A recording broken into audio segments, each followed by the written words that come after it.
What will we need to do in an economic world dominated by China if we want to succeed and flourish?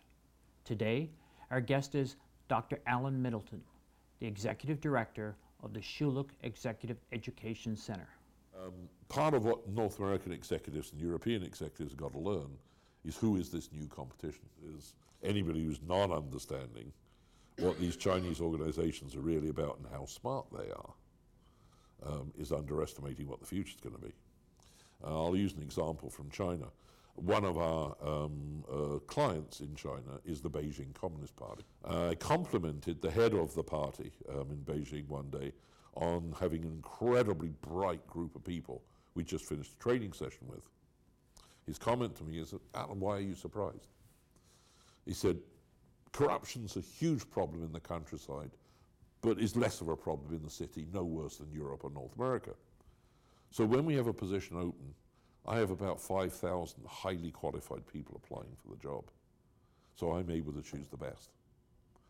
So what the West has to understand about China, what CEOs have to understand is, do not underestimate the intelligence, capability, or speed of movement of Chinese organizations, because by the weight of their population and providing corruption is under control in the sector, by and large, you are getting some of the best and the brightest in the world coming to the top of those organizations. How do we compete with that? By being good at something the Chinese are not yet good at, which is managing globally. Chinese organizations, even more than the Indians, but it's also true of the Indians, are unused to working with foreign workers, foreign managers, and in foreign environments.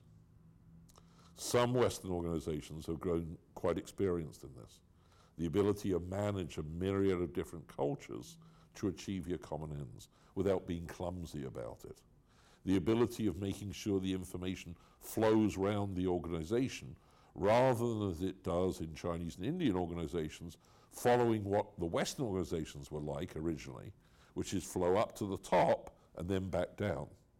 Great global organizations flow information across levels, not up and then distributed down.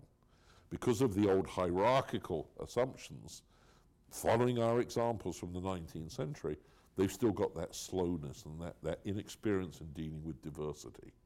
So our capability in innovation, in dealing with diversity, in crossing information around, in seizing opportunities quickly by being able to do that, is where we will stay ahead. However, there's no mantra that says, do this and you will always stay ahead. It's got to be constant improvement on all those dimensions. The question is, are we going to do it?